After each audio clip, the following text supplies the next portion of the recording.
komnir hérna 2 bílstjórar sem að voru bara að byrja í verkfalli núna í hádeginu. Það hérna Emil Erlingur Jónsson og Örvar Þór Guðmundsson. Og þeir eru báðir trúnaðarmenn. Það er rétt. Herðu, þá má ég spyrja því að hafa verið hótelstarfsmenn sem hafa verið í verkfalli og þær voru að bætast við mikill slatti og þeir eru svona fámennar hópur, ekki bara 70 bílstjórar sem eru að fara í verkfall. Það er 70 hjá öllum 3 fyrirtækjum, Samskip, OTR og Skeljungi. Já, sem eru að fara í verkfall núna. Já, við erum komnir í verkfall. Og aðal áhyggjurnar eru eiginlega af ykkar verkfalli. Já, það er pointið með verkfallinu. Það er að sýna hversu ómissandi við erum. Já. Hjálpa verkalýðsbaráttinu. Já. Það er markmiðið. Hvernig, af hverju eru þið að fara í verkfall frekar heldur en bara strætóbílstjórar eða eitthvað? Eru þið samhentur hópur? Var svona ljóst að gáfu þið ykkur fram að vilja fara í verkfall? Hvernig virkast það? Þetta er bara voða einfalt. Það er þannig að strætóbílstjórar ekki með trúnaðarmann. Trúnaðarmann? Já, það þarf að vera trúnaðarmaður til staðar til þess að geta til þess að koma verkfalli í gang. Það þarf að fara kosningar og annað. Já. Og strætóbílstjórar ekki með trúnaðarmann. En við erum trúnaðarmenn sem höfum kynst og höfum unnið vel saman. Við erum búin að vera að tala svolítið saman bara olíubílstjóra bransan og til dæmis að við þurfum að taka ADR réttindi á 5 ára fresti. Sem er hvað ADR? Já, það er til að flytja hættulegan farm.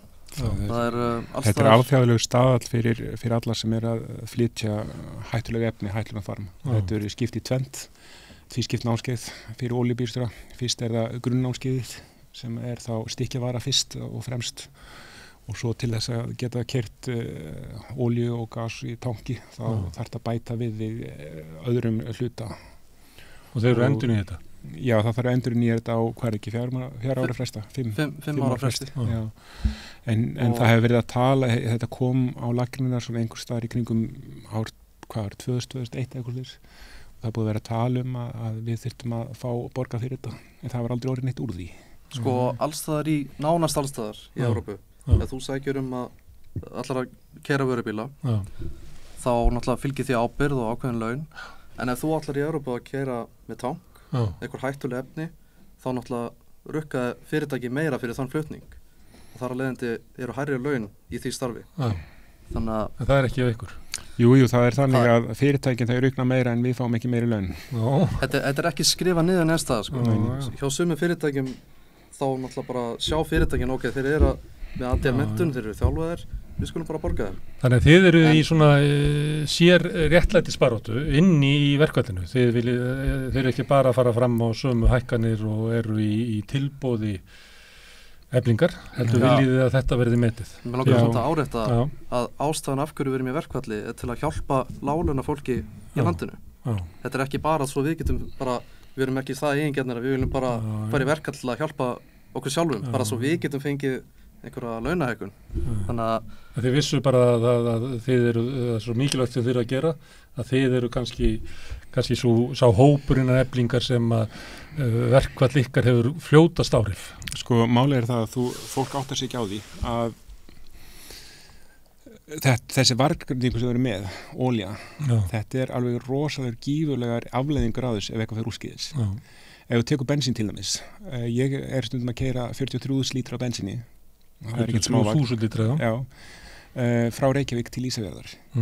Og þeir sem hafa keyrt til Ísafjarðar í vetrarveðri og öðru, þeir áttu sig á því að veginir eru mjóir og það er alls konar umferð, það getur verið hálka og svo ef við uppdöðum það þá er blossamarkið á bensín ekki menn 55 gráður. 55 gráður? Já, það þarf ekki mikinn hita til að það kveikni í þessu. Þannig að við þurfum að sitja okkar eiginlífi hættu þegar við erum að keyra varning. Í viðbútt við það þá erum við að lenda í alls konar svona hættulegum aðstæðum þar sem við þurfum að hafa vit fyrir öðrum. Við þurfum að klifra upp á gröfur. Já, þeir sem eru Hvað þurfum að klifra upp á? Upp á gröfur. Þeir sem eru í véladreifingu. Við þurfum að redda dísel á ótrúlegustu staði, bara you name it. Og þegar það er vindur, það hefur... Keyrið þið sérst á eitthvað svona framkvæmdastað og er það að dæla á... Ofan í grunn, til dæmis á Landspítalanum, ég var þar mjög mikið ofan í grunnunum, keyrði alltaf þar niður og setti öll tækin og... Þannig að þið er ekki bara að keyra? Nei. Og það stafar heilmikil hætta þessu bæri fyrir okkur sjálf og svo þannig í umferðinu þá myndi ég segja það að það væri hagur fyrirtækjana að borga það há laun að hæfustu bílstjórar landsins sóttust eftir að komast í þetta. Því að málið það ef að þetta bara, fólk þekkir orðbragðið you get what you pay for. Og ef þú borgar ekki nóg há laun, þá það þannig að góðir bílstjórar, þeir sækjast í stöðu þar sem það fá hæst borgað og þá hættan á því að í þessum fyrirtækjum sem við erum í, þá koma bílstjórar sem kannski ekki eins reyndir, þeir taka námskeiðið, þeir fyrirtæki borgar námskeiðið, svo þeir eru búin að vinna í fyrirtækinu, fá einhver ákveðna reynslu, þá fara þeir eitthvað annað því það fór meira að borga það. En þá fyrirtæki bara að spara raunverulega smá pening en raunverulega gera allan flutningin miklu hættulegri. Já, þeir eru í rauninni ekki að spara neitt pening því að það kostar, þessi námskeið kosta eitthvað.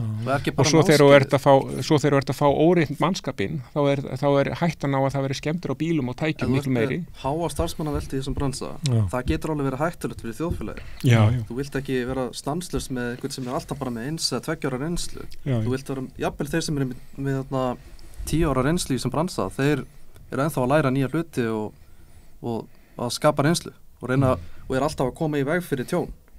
Skilur við? Ef þú veist að þú ert að mæta manni með 43.000 lítra bensíni, myndir ekki líða betur eða vissir það að þetta væri ekki einhver sem var nýbúinn að taka aukskipti. Sérstaklega því að veginir eru víða svo mjóir að það varla hægt að mæta stóru bílum. Það engar vegaxlir eða neitt. Og það gerist alveg að speglar að brotna af og þeir skella saman á vegum. Þeir eru það mjóir. Stundum bara geta þeir ekki mæst. Það var ekki Halldór Benjamín sem sagði að þið væru hálaunamenn. Já, hann sagði það að við vorum hálaunastétt kalla. Og konurnar sem vinna sem bílstjórar í okkar fyrirtæki voru alls ekki ánægðir með það. Nei, þetta er ekki bara kallar. Nei, það eru fleiri en einn konar sem vinna sem bílstjórar hjá okkur. Þú getur farið í fullt af fyrirtækjum og hort á heildarlaun fyrir skatt og þú getur séð í fullt af fyrirtækjum í alls konar brönsum séð 600, 700, 800, 900 í heildarlaun. En það segir ekkert í rauninni neitt, þú veist. Það er mikil vinna á bak við það. Það sem við erum að biðja að gera er að byrja að semja. Skilurðu, og fá eitthvað að skrifa niður í sérkjarasamningin okkar og semja við SA bara að koma þessu á pappír að meta okkar ábyrgð og ADR menntun og þjálfun í þessum bransa. Það er eina sem við erum að biðja að byrja að semja. En mér fannst það þegar hann var að segja þetta, svona eins og að verkafólk mætti ekki hafa sæmilegar tekjur. Já, það hljómaði svolítið þannig. Það er alveg rétt til þér. Já. En kannski, svo hefur það líka breyst. Ég veit ekki hvað það er búin að vera lengi, en fyrir svona einhverjum árum, þegar ég var að vinna verkamannavinnu, að þá var yfirleitt borgað rúmlega taxti. Hefur það breyst hjá ykkur kannski? Ertu að tala grunnlaun? Já, ég var bara svona í gamla daga þegar maður var að vinna. Rúmlega taxti? Já, það var ekki alltaf bara greitt eftir taxtanum. Já. Það hefur verið... Er það núna, er það öllum greitt bara eftir taxta? Já, það er taxtakerfi hjá báðum fyrirtækjum. Mál er það að... Þú færð ekki aukalega greitt frá fyrirtækinu af því að þau vilja halda þér eða? Nei, mál er það að... Við getum ekki sagt það því að hver getur samið fyrir sjálfan sig. Hvað haldið þið? Já, það getur vel verið. Svo mál er það að þarna fyrirtækin allan að olíudreifing, þeir borga samkvæmt töxtum Eflingar. Og við erum undir þarna kjarasamningum Eflingar. Þannig að þú getur bara farið inn í þá og svo skoða það og þá veistu svona nokkurn veginn hvað við erum að fá borgað. Og það er bara það sem að þeir fara eftir þegar þeir semja laun við fyrir okkar bílstjóra, það eru launatöflar Eflingar. Og þá er til þetta bálkur sem heitir, hvað heitir það, vélastjórnendur 1 og 2 eða eitthvað. Já, ég man ekki hvað það hét nákvæmlega, þetta er tækjastjórnandi já. En í sérkjarasamningnum okkar það er kafli sem að tala að við erum í rauninni í flokk 17, það er undir hópbifreiðarstjórum. En núna í nýjustu kröfu þá er Eflingar, þá er verið að krefjast þess að flokku 17 fari upp í flokk 19. Það er bara eitthvað 5 skall held ég munur. Ekki mikill munur. Ekki það mikið en eitthvað allavega. En það sem hann er að segja í rauninni er að við erum með samme laun og rútubílstjórar. Já. Herðu, en hvernig nú eru þau valið inn í verkfall, hvernig er því svona tekið? Hvernig er stemmingin í hópnum? Hvað segir fólk sem er hittið? Mikill stuðningur. Allir sem ég hitti er að segja bara vel gert og bara gangi ykkur vel og vonandi semja þeir við okkur.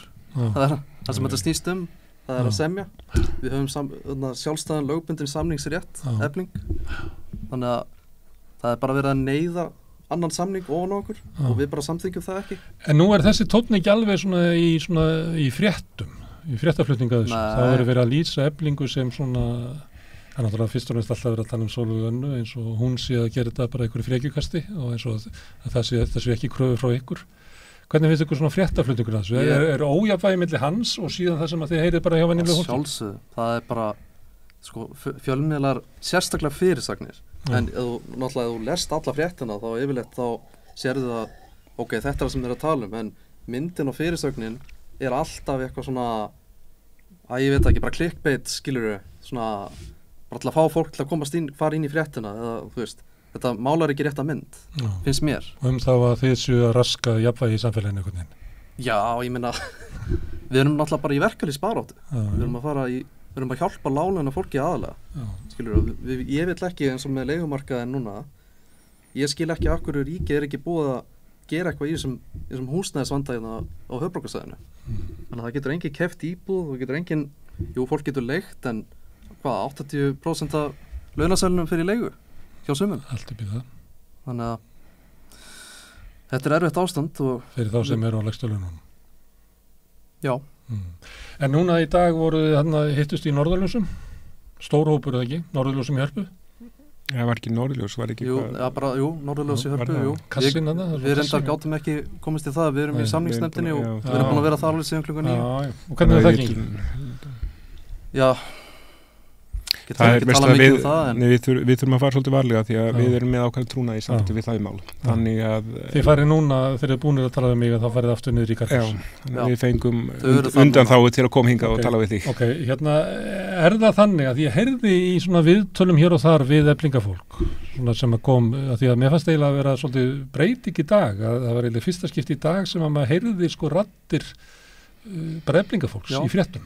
Af því að það verið aldrei bara, þú varst einhvers þar fyrir einhvern 2 dögum eitthvað svona, sá ég nafnið þitt einhvers þar í fréttum, en núna allt í einu kom bara hellingaröddum og það var svona mikil svona bæði baráttu vilji, en líka ákveðin svona bjartsýni, kannski af því að það vannst þetta mál í landsrétti. Það þannig að hópur þessi bjartsýna og það geti að komið samninga bara næstu dögum? Ég held að fólk sé núna að sjá hvað verðbólga getur étið upp, ekki bara verðbólga og líka verðhækkanir og bara alls konar, getur búið að éta nánast upp þennan SGS-samning. Þannig að fólk sér bara núna, akkur vorum við að kjósa þennan SGS-samning.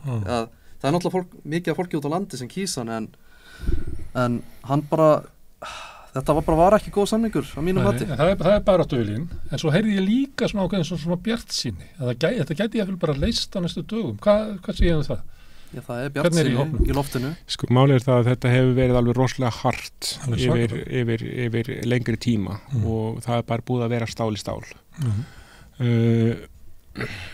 SA hefur valið að hafa stefnu þar sem að þeir harneita að komast til móts við okkur. Þeir voru búin að gera samninga við einhver aðra og vildu tróða þeim samningum yfir Eflingu. Og Efling hefur reynt að vera með málamiðlun. Þeir hafa lækkað sín boð 3 svar til að komast í mót við SA, en SA hefur alltaf sagt nei. Og þegar að SA hefur ekki fengið vilja sín, þá hefur þeir bara ákveðið að fara í mál. Og þeir voru alveg handvissum að þeir myndu vilja vinna bæði málin. Þeir voru handvissum að verkvelli myndu vera lýst ólögleg og svo voru þeir alveg handvissum að þegar að sáttafessarmeri væri búin að koma með miðlunartillögu, þá þyrftu við að gefa upp okkar lista og það væri bara útreitt mál. Nú var það þannig að hvorugt gerðist. Og sá það alveg Halldór Benjamin, hann var bara í sjokki. Já. Og þetta náttúrulega hefur aukið andan hjá eflingarfólki alveg heilmikið, sko. Því þá sjáum við að baráttun ekki vonlaus. Og þetta gefur von og við sjáum það að við erum með vind í seglunum og þetta að fara í rétta átt. Og auðvitað þá gefur það bæði sjálfstraust og von. Og þegar þetta við hittust öll saman og berum að ræða hlutina saman og eins og gerðist þarna í Hörpu, þá verður andinn jákvæður og við sjáum samstöðuna og þú sérð bjartsýni. Það er gaman að vera í hópi samherja sinna að berjast saman, að finna viljan hjá náunganum. Það eflir efli baráttuna. Og mér finnst Sólveig vera, hún rosalega góð að koma öllu saman og búa til svona samstöð. Þú veist hvað samstaða mikilvæg í verkalýðsbaráttu. Og ykkur finnst þetta merkilegt og gaman sem þið að gera? Gaman að taka þátt í þessu? Mjög erfitt, maður spyr sjálfan sig af hverju ég að þessu, hvernig nenni ég þessu? Þetta svona svolítið, þetta eins og vera í rollercoaster. Þú hefur gaman að fara í rollercoaster en þú ert skítrættur. Og þetta er svona svipað tilfinning sko, maður veitir ekki alveg hvað maður er að fara í, mann finnst maður vera svolítið up over the head, eða sem maður segir á ensku, á tíminn var ég 30 ár, þannig að orðaforðin mín ekki alltaf alveg fullkomin í íslensku, en þú setur kannski komin í aðstæðu sem kannski ræður ekki við, þekkir ekki áður. Já, en þarna maður hefur gaman að þessu, en á sama tíma þá er maður svolítið hræddur við þetta. En eitthvað finnst þetta með mikilvægt sem þið að gera? Það sjálfsögðu. Já. Það er alveg pottið sko. Sérstaklega bara út af húsnæðis ástandinu í þjóðfélaginu í dag, í höfuðborgarsvæðinu. Mér finnst það bara komið út í bara eitthvað rugl sko. Maður verður að gera eitthvað í þessu. Og það er að versna sko. Og það er að versna. Það er að hækka húsalegin. Þetta er eins og við höfum séð sko, ef maður fylgist með fréttum og er svona hálfgerður fréttafíkil eins og ég er, þá kom hérna í fréttunum, það var maður sem sagði það að gróði fyrirtækjana meðtali hafi aukist 60% síðan 2018 og svo hefur verðlagið aukist 20% sem að bendi til þess að þessir einstaklingar í þessum fyrirtækjum og þessir eigandi þessar fyrirtæki, þeir eru að auka gróðan sinn og íta kostnaðinu út í samfélagið. Og á sama tíma þá er verið að tala og mér finnst ekki að maður ætti að nota þetta orðalag, þarna launakostnað, því að kostnað á maður alltaf að skera niður. Og mér finnst að betra hugtak hefði verið að segja launafjárfesting, því að góð fjárfesting gefur góðan arð og ánægðir starfsmenn, þeir gefa af sér betri vinnu og mér finnst að það virðist vera að það er náttúrulega út í heimi og margstar annar staðar þá hefur fólk skilið þetta, en hérna á Íslandi þá virðist vera að það sé að gera að halda launum eins lágum og mögulegt er og svo auka sín eigin gróða eins mikið og mögulegt er. Og þegar maður hefur þetta hugarfar þá er maður að auka mismun á milli ríkra og fátækara í samfélaginu. Og við þurfum að reyna að berjast fyrir því að þetta verði jafnað og það er eitt af því sem að bæði ég og Emil og allir meðlimir Eflingar er að vinna að og sérstaklega Sólveig Anna því hún brennur mikið fyrir þessu og hún vill sérstaklega að þau sem eru á lægstu launum og það er oft fólk sem að kemur utan að erlend verkafólk og það áttar sér ekki alltaf á hvernig réttindi þeir eru hérna á Íslandi og því miður að segja það þá eru það margir sem að notfæra sér það. Ég hef þá sýn að mér finnst að þjóðfélagi ætti ekki að vera svona að fólk vinnur og fær svo laun í enda mánaðarins og 90% af laununum fara bara í skuldir, í mat, í leigu, í bensín.